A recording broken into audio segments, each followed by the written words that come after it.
Boa noite a todos. Boa noite.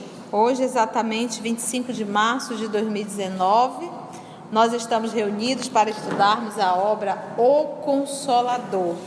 Hoje nós vamos retomar a questão onde localizar a origem dos desvios da razão. Confere? Vamos fazer a nossa prece de abertura. Vamos fazer a prece.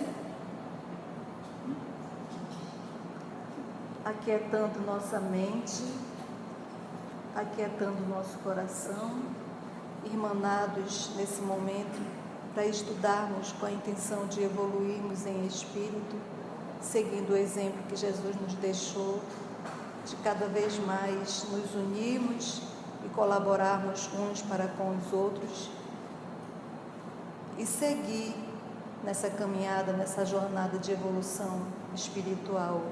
Agradecer a oportunidade desse porto de luz, desse local que nos auxilia, que nos acolhe. Agradecer a esse espírito chamado Conceição, ora chamado Conceição, que se empenha em nos ajudar a evoluir. Agradecendo também por todas as pessoas que colaboram para que esse momento possa existir, possa haver. E em nome de Jesus, damos início ao nosso estudo de hoje. Que assim seja. Perguntaram a Emmanuel onde localizar a origem dos desvios da razão humana. É como se em que momento começaram os desvios da razão humana. Como localizar isso? Onde localizar? Em que momento começou o desequilíbrio? Começou os desajustes morais? Vamos ver a resposta? A origem desse desequilíbrio reside na defecção do sacerdócio, nas várias igrejas que se fundaram nas concepções do cristianismo. Olha lá onde que o Emmanuel foi, olha o que ele foi cutucar. Ocultando a verdade para que prevalecesse os interesses econômicos de seus transviados expositores. As seitas religiosas operaram o desvirtuamento da fé, fixando a sua atividade por absoluta ausência de colaboração com o raciocínio no caminho infinito de conquistas da vida. Ele jogou a responsabilidade para esse desequilíbrio na deserção do sacerdócio. Você deserta o trabalho que você tem que fazer. Não é desertar o título, você continua com o título, mas a função que você tinha que fazer como sacerdote, você deixou de fazer. Porque o que acontece, gente? Vamos parar para pensar. Ele diz assim, olha, ocultando a verdade para prevalecer os interesses econômicos. Então era o interesse econômico e não o ser humano, a criatura. Por exemplo, aqui nós estamos estudando, a gente esconde a verdade, titia passa a mão na cabeça de alguém, a gente pega o estudo e vamos estudar. A gente sai daqui, nós costumamos brincar com o lombo doído, de tanta chibatada. Então esse nosso movimento que nós vamos realizando através do estudo vai nos promovendo mudanças. Porque você passa a estar em contato com a verdade, você começa a se incomodar com algumas atitudes suas. Isso vai te fazendo modificar. Eu posso até errar, mas a dor vai ser maior. Porque eu não me sinto mais confortável. A não ser que eu seja um psicopata. Que eu venha para um estudo, que eu busco, que eu vejo e saio dali e começo a voltar a fazer tudo que eu fazia antes. Estou me auto-enganando. Então ele jogou a responsabilidade para a religião mesmo em si. Me diz assim, nas várias igrejas que se fundaram nas concepções do cristianismo, ocultando a verdade para que prevaleçam os interesses econômicos. Quantas vezes você olha para o texto evangélico, dá um nó em pingo d'água para que a interpretação seja aquilo que você queira, aquilo que o grupo sacerdotal deseja? Não é uma crítica, é uma observação. Todas as religiões que preconizam nosso Senhor Jesus, que o aceita como o Cristo de Deus, não é verdade? Por isso que ele diz, olha, ocultando a verdade. Aqueles que estudam realmente dentro do sacerdócio, eles sabem que existe a reencarnação. Eles têm essa informação, mas não pode falar para o povo. 201. No quadro dos valores racionais, a ciência e a filosofia se integram mutuamente, objetivando as realizações do espírito? Vamos ver a resposta de Emmanuel. Ambas, ciência e filosofia. A ciência é como se fosse o racional, o comprovado, o cartesiano muitas vezes, né? E a filosofia é essa arte de pensar, vamos cogitar, vamos entender, né? No quadro dos valores racionais, ciência e filosofia se integram mutuamente, objetivando as realizações do espírito. Ambas se completam no campo das atividades do mundo, como dois grandes rios que, servindo a regiões diversas na esfera da produção indispensável à manutenção da vida, se reúnem em determinado ponto do caminho para desaguarem juntos no mesmo oceano que é o da sabedoria. Porque não tem realmente como separar a ciência da filosofia e nem a filosofia da ciência. Não tem como. No problema da investigação, há limites para a aplicação dos métodos racionalistas? Então, no problema da investigação, há limites para a aplicação dos métodos racionalistas? Ele diz assim: esses limites existem não só para a aplicação, como também para a observação. Olha lá, no problema da investigação, há limites para a aplicação dos métodos racionalistas? Ele diz: esses limites existem não só para a aplicação, como também para a observação.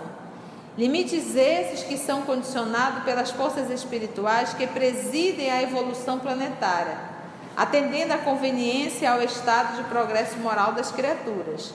É por esse motivo que os limites das aplicações e das análises chamadas positivas sempre acompanham e seguirão sempre o curso da evolução espiritual das entidades encarnadas na Terra.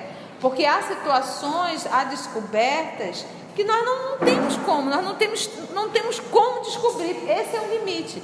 Mas vai chegar um momento que nós vamos descobrir, pois nós passamos um bom tempo, aí séculos, sem saber da existência das bactérias, sem saber da existência dos vírus. E era tolhido isso a nós. À medida que o homem foi evoluindo intelectualmente, uma compreensão moralmente, ele veio fazendo as descobertas. Então, é tolhido sim, mas à medida que nós vamos evoluindo, as descobertas vão sendo realizadas. 203. Como apreciar os racionalistas que se orgulham de suas realizações terrestres, nas quais pretendem encontrar valores finais e definitivos? Achou uma descoberta, essa é a descoberta, não existe mais nenhum outro, e essa é para sempre, pronto. Quantas vezes é feita uma descoberta que ela cabe muito bem por um tempo, ela atende uma necessidade, mas daqui a alguns séculos ou algumas décadas vem uma nova descoberta que deixa aquela obsoleta. Por exemplo, hoje você falar que a menor partícula da matéria é o átomo, isso já era, não existe mais isso. Dizer que ele não é mais divisível, isso também passou. Então, à medida que vai evoluindo, então não tem como dizer é absoluto, se é para sempre. Não é. Porque tem N coisas que a gente nem descobriu, nem imagina. Então ele diz, olha, quase sempre os que se orgulham de alguma coisa caem no egoísmo isolacionista que os separa do plano universal.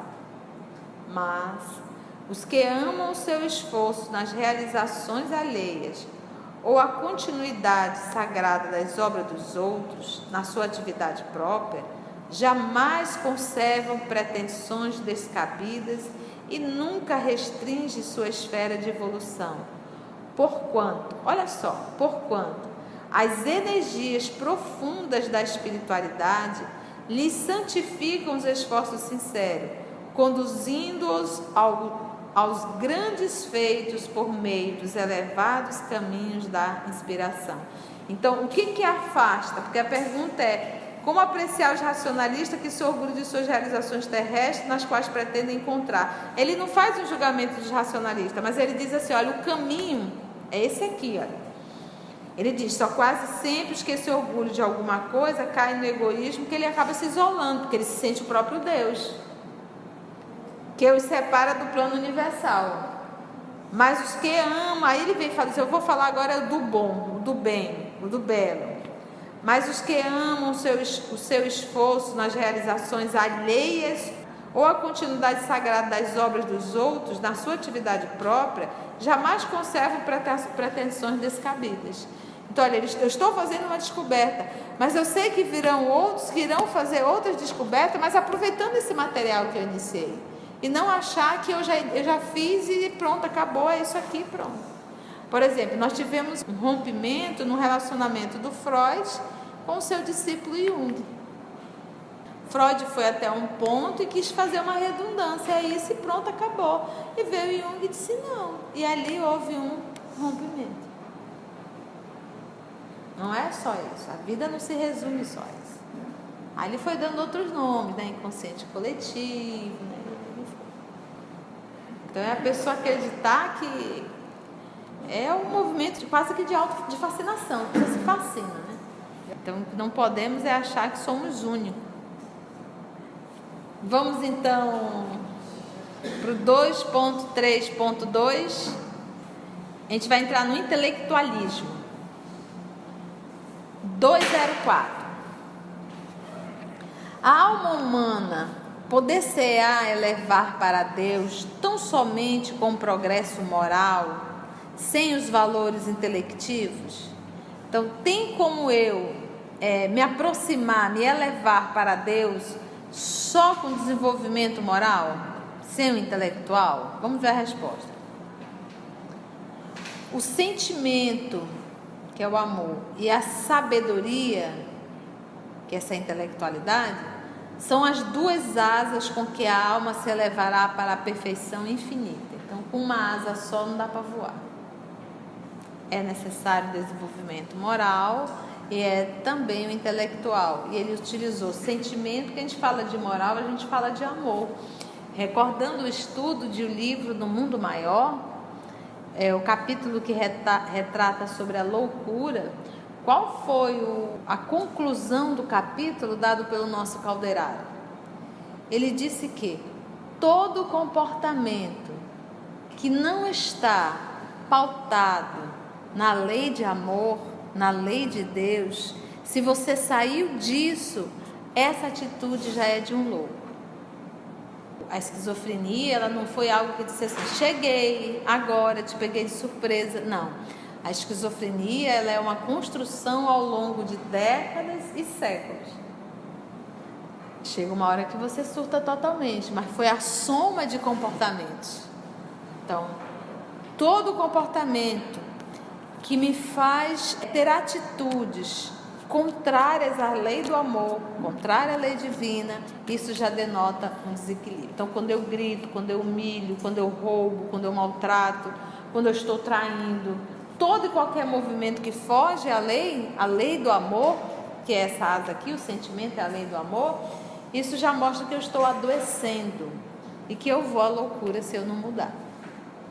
O sentimento e a sabedoria são as duas asas com que a alma se elevará para a perfeição infinita. No círculo acanhado do orbe terrestre, ambos são classificados como adiantamento moral e adiantamento intelectual. Mas, como estamos examinando os valores propriamente do mundo, em particular, devemos reconhecer que ambos são imprescindíveis ao progresso, tanto moral quanto o intelectual. Você imagina você ter uma pessoa extremamente intelectualizada no poder, sem a moral. E aí, a confusão vai ser boa? Basta a gente olhar a nossa condição hoje, política, administrativa. Então, você pode até ser muito inteligente, mas se você não tiver uma moral, o seu trabalho não vai sair coerente com a lei de Deus. E se você for uma pessoa extremamente moral, mas que não desenvolveu a inteligência, você não vai prejudicar a outra, mas você vai deixar de ajudar. E com a tua intelectualidade, você poderia ajudar muito mais. Entendeu? Então, por isso que é necessário os dois. Como estamos examinando os valores propriamente do mundo, em particular, devemos reconhecer que ambos são imprescindíveis ao progresso. Por que ele falou do mundo? Porque, por exemplo, às vezes você se depara com alguém nessa encarnação que você acha a pessoa extremamente assim, limitado a nível intelectual. mas é no mundo. Isso não quer dizer que esse espírito já não tem um arquivo, mas naquela encarnação ela está um pouco limitada, mas ainda assim ela pode estudar, ela pode buscar, ela tem sempre que buscar. Por isso que ele diz uma condição do mundo. Sendo justo, porém, considerar a superioridade do primeiro sobre o segundo. Qual é o primeiro? Então ele coloca que o primeiro tem uma superioridade sobre o intelectual. Porquanto a parte intelectual sem a moral pode oferecer numerosas perspectivas de queda. Porque você usa a sua inteligência para ludibriar, para enganar, para se beneficiar, entendestes?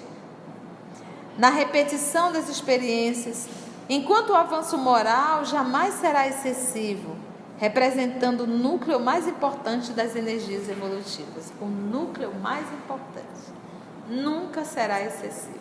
Olha que coisa linda isso. Dá para ir mais um? Olha a pergunta interessante. Podemos ter uma ideia da extensão de nossa capacidade intelectual? A capacidade intelectual do homem terrestre é excessivamente reduzida, em face dos elevados poderes da personalidade espiritual, independente dos laços da matéria. Então, você vê assim, ó, tu na condição de o homem, ser hominal, e tu na condição de espírito, tu na condição hominal é excessivamente reduzida a tua inteligência. Mas na condição de espírito é bem melhor. Porque a gente, quando nós estamos encarnados, nós estamos limitados às conquistas dessa encarnação. Quando a gente está na condição de espírito, nós não estamos limitados a uma existência. Nós temos um conhecimento de tudo que nós já aprendemos ao longo desses milênios. As experiências, né? Todas as experiências acumuladas, exatamente. Por isso que ele usou o termo excessivamente reduzida. Reduzida é eu tenho, mas eu estou numa quantidade o quê? Menor. Isso para um planeta de provas e expiações, que é o nosso. Os elos da reencarnação fazem um papel de quebra-luz. Olha aí, né? Tem a luz, aí tem um papelzinho que dá aquela quebrada para a luz não vir tão forte.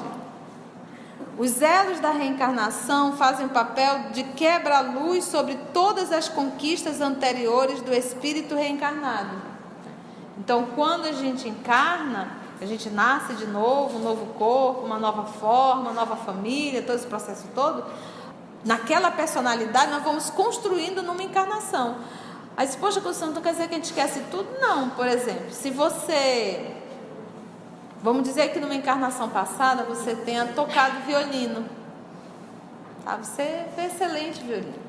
E nessa encarnação você não teve a oportunidade de lidar com o violino na infância, porque o correto é você começar pequeno, né? E de repente você aos 20 e poucos anos você teve a oportunidade de tocar violino. E de repente você consegue, apesar de ter começado muito tarde, consegue se adaptar e ter uma facilidade muito grande. Então, eu não lembro como tocar mais, eu não me lembro das notas, mas uma vez que eu passo a ter um contato, aquilo vai aflorando com maior facilidade. E aí o professor ainda diz, é como se você já soubesse. A facilidade é muito grande. E tem outros irmãos que tentam e tem maior dificuldade até na coordenação motora. Então fica muito claro que é o primeiro contato que aquela pessoa está tendo com o violino. Deu o exemplo do violino, mas isso serve para tudo. Por isso que nós temos pessoas que têm maior facilidade de compreender determinada matéria e tem outros que não vai de jeito nenhum. Então são as tendências que ela traz, mas não é que foi dada essa tendência já foi conquistada outrora. Então os elos da reencarnação fazem um papel de quebra-luz sobre todas as conquistas anteriores do espírito reencarnado. Nessa sombra, né, esse quebra-luz, reside o acervo de lembranças vagas. Por exemplo, nós temos crianças hoje com 4 anos tocando piano, como se tivesse 30 anos treinando. 4 anos tocando Beethoven, tocando Mozart, numa agilidade, vai e volta com aquele dedinho pequenininho que tu olha e tu diz assim, meu Deus, 4 anos ele não teve. Se esse menino está treinando há um ano para tocar desse jeito, não dá. Porque ele com meses ele não conseguia tocar. Então se tem 4 anos, ele deve ter no máximo 1 ano tocando piano. Como é que ele já toca com essa agilidade toda? Como é que ele conseguiu decorar toda a partitura? Então isso são o quê? Reminiscências do passado. Isso que ele diz: nessa sombra reside o acervo de lembranças vagas, de vocações inatas. O menino nasce, a menina nasce, ela dizendo o que vem fazer. Por exemplo, eu brincava de dar aula. Sempre adorei brincar de dar aula.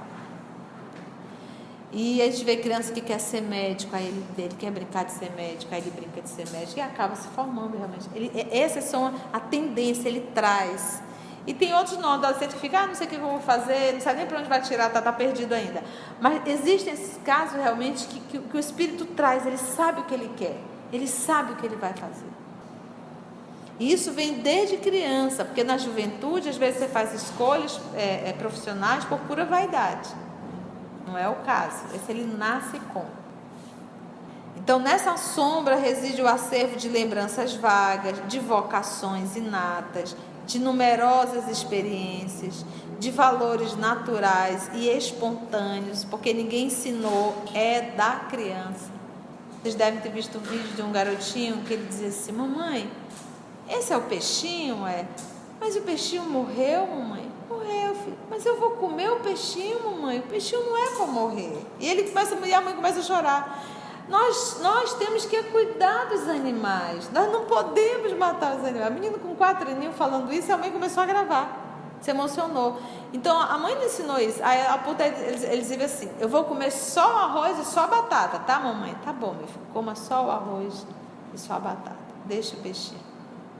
Quem ensinou isso para ele? Essa consciência em relação ao cuidar dos animais, né? Traz. De valores naturais e espontâneos, a que chamais, dentro da psicologia, subconsciência. Nós chamamos de lembranças do passado, que é bem interessante. Continua ele aqui ainda. O homem comum é uma representação parcial do homem transcendente, que será reintegrado nas suas aquisições do passado, depois de haver cumprido a prova ou a missão exigidas pelas suas condições morais no mecanismo da justiça divina.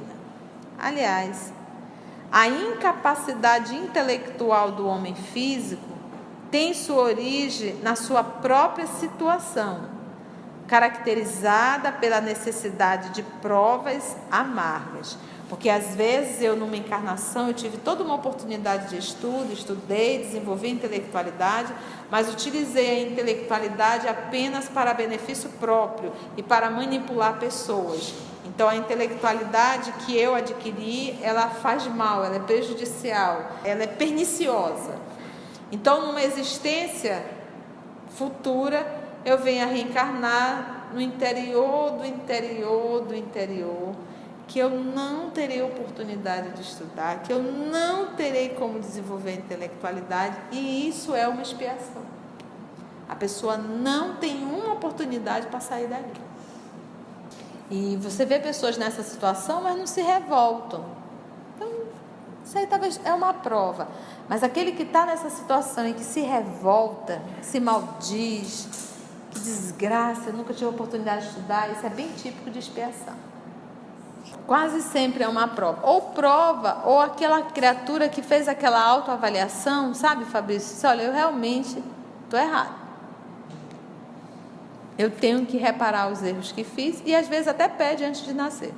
E aí ele se resigna realmente. Por quê? Porque ele reconhece que ele não é a azeitona da empada, que está passando por aquilo porque realmente se comprometeu com a lei. Aí não se rebela. Então, de duas uma, ou a pessoa tomou consciência dos seus erros, ou é só uma prova. E a pessoa não vem a se revoltar. Mas é revoltado, reclama demais, esse é um processo de quê? Expiação. Eu até me recordei agora, de repente assim, olha, a religião ela poderia esclarecer para dar esse consolo, isso, aquilo, outro. Mas eu me recordei da nossa irmã, que era espírita, e que fez espírita, trabalhadora, dirigente de grupo, tantos anos, e que passou pela experiência de um câncer, e que se fechou e se revoltou também. Não queria ver ninguém. Então, às vezes, a gente para e se questiona. A religião, ela tem que fazer esse movimento, mas é necessário que a gente tenha estudos sérios. Olha, às vezes é uma neurose nós acharmos que somos trabalhadores, sair da posição de estudantes, e que somos até evoluídos, que não somos. Então acho que esse primeiro movimento de entender que nós não somos evoluídos ainda, que nós estamos no processo, que nós não somos trabalhadores, somos todos estudantes. Eu estou aqui, eu estou estudando. Tenho maior necessidade que vocês, porque eu já estudei 2, 3 vezes antes de chegar aqui. Então a minha necessidade é muito maior do que a de vocês. Talvez vocês estejam abrindo agora o livro e acompanhando, mas nós já fizemos uma leitura prévia. Então a gente percebe que a minha necessidade é muito maior. Às vezes eu faço o mesmo livro 2, 3, 4 vezes. Já perdi a conta de quantas vezes eu fiz o livro dos médios. Então isso mostra que a minha necessidade de estudo é muito maior para ver se eu consigo me alinhar nessa encarnação. Mas sempre todos nós somos estudantes. E isso aqui eu não estou ensinando. Isso aqui eu estou estudando em voz alta. Quem quiser aprenda.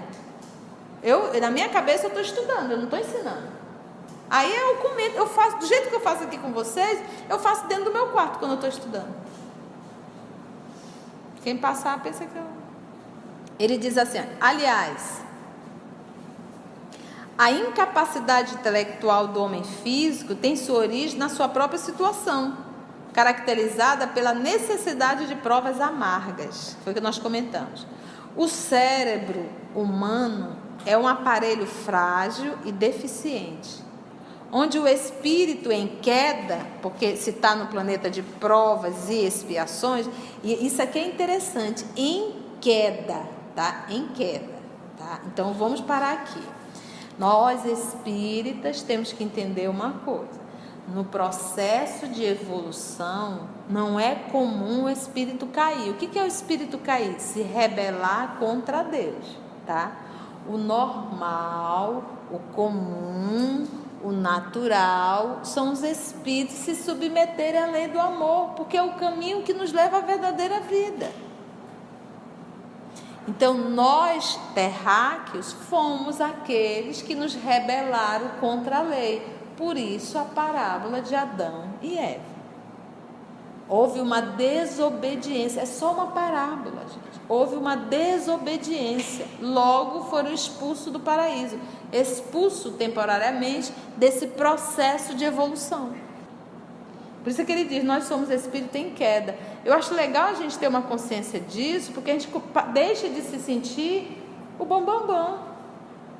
A gente passa a ter consciência da nossa condição e de quanto nós temos que trabalhar. O quanto nós temos que trabalhar, o quanto nós temos que ir para o sacrifício. O quanto nós... Ninguém nasceu na Terra para gozar, viver de uma felicidade plena, viver de facilidades, viver de comodismo. Eu costumo dizer assim, a pessoa que passa muito tempo em cima de uma cama está pedindo uma reencarnação em que será obrigada a estar na cama.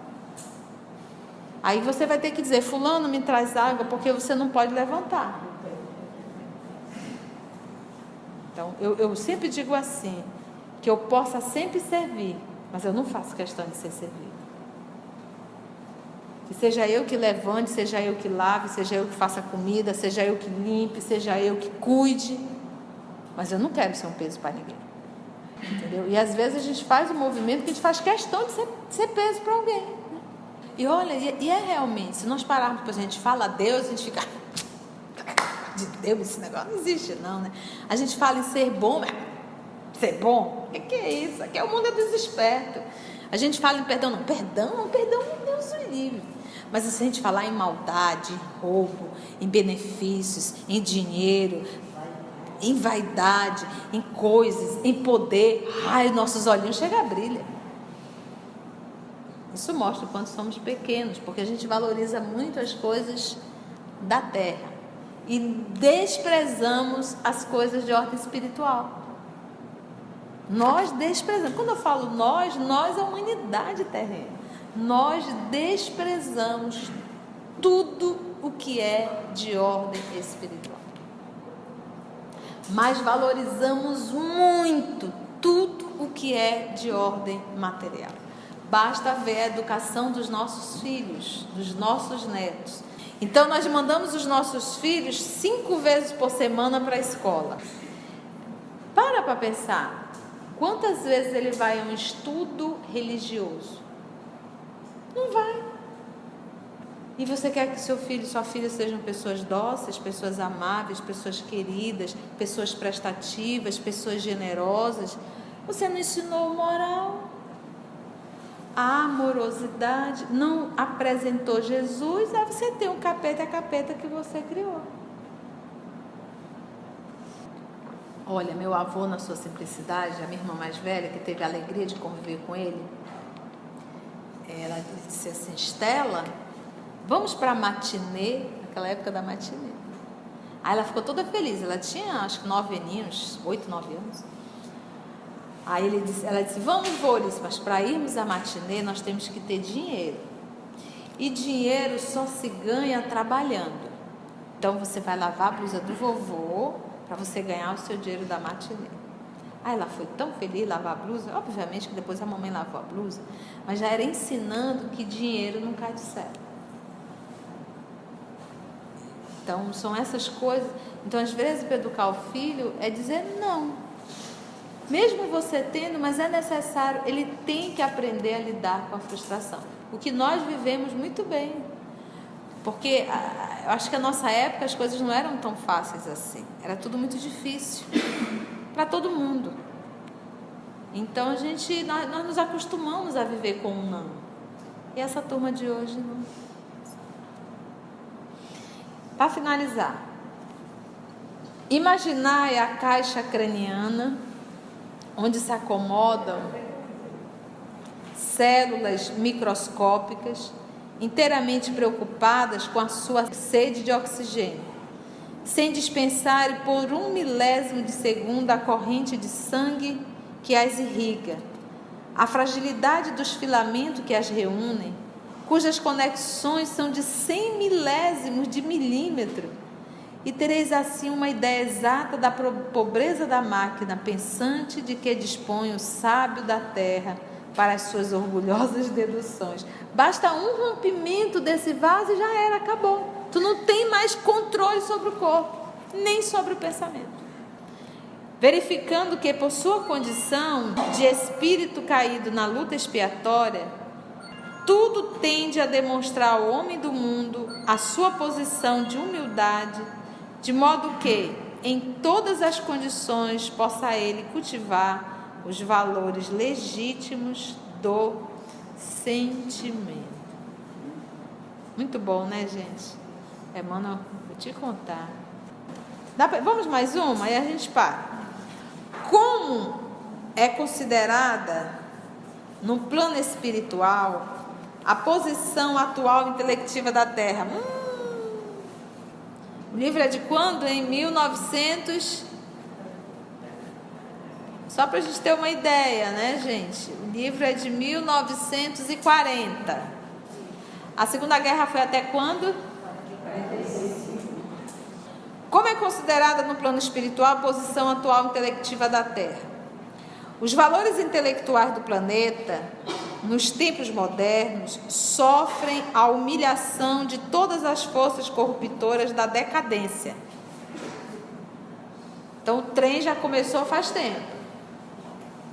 A atual geração, que tantas vezes se entregou à jactância, soberba, arrogância, amor próprio, se entregou ao amor próprio, atribuindo a si mesma as mais altas conquistas no terreno do raciocínio positivo, operou os mais vastos desequilíbrios nas correntes evolutivas do orbe, com o seu injustificável divórcio do sentimento. Olha, você vê um médico, um terapeuta, uma professora, um professor, um cientista, uma médica, um psicólogo, um espírita defendendo o aborto.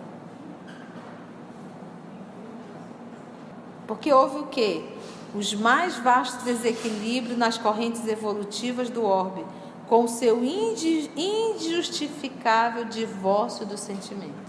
Lembra? Inteligência, sentimento, sabedoria e sentimento, inteligência e moral, as duas asas. Nunca os círculos educativos da Terra possuíram tanta facilidade de amplificação. Imagina hoje, com o poderoso Google, como agora. Em face da evolução das artes gráficas, jamais o livro e o jornal foram tão largamente difundidos.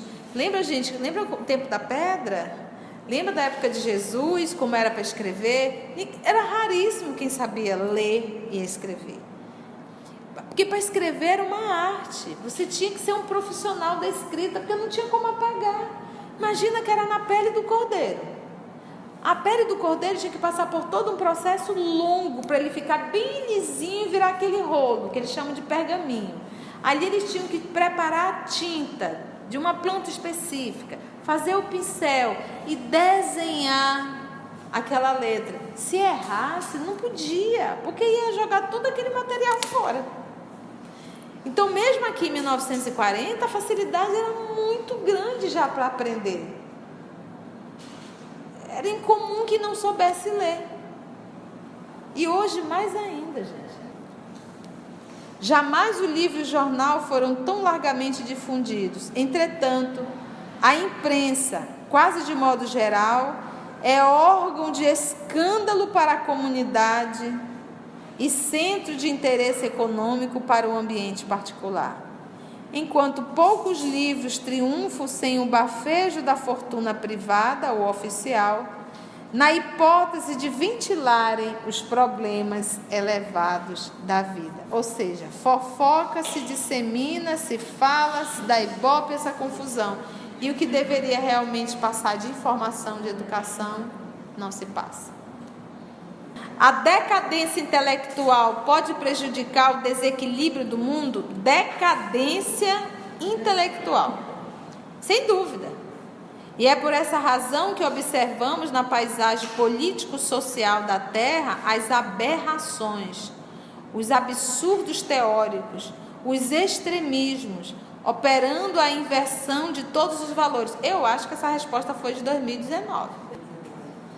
Excessivamente preocupados com as suas extravagâncias, os missionários da inteligência, olha como ele coloca, missionário da inteligência, trocaram o seu trabalho, o seu labor junto ao Espírito por um lugar de domínio, como os sacerdotes religiosos que permutaram a luz da fé pelas prebendas tangíveis da situação econômica. Fez uma troca pela situação mesmo. Semelhante situação operou naturalmente o mais alto desequilíbrio no organismo social do planeta. E, como prova real desse acerto, devemos recordar que a guerra de 1914 a 1918 custou aos povos mais intelectualizados do mundo mais de 100.000 bilhões de francos.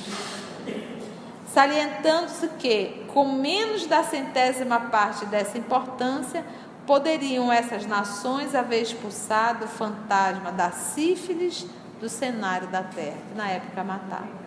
Gasta muito uma guerra, Deus o livre. Agora vamos parar, né? Então agradecemos ao nosso Senhor Jesus por mais esse momento de estudo, de reflexão, e até o nosso próximo estudo, se Ele assim nos permitir.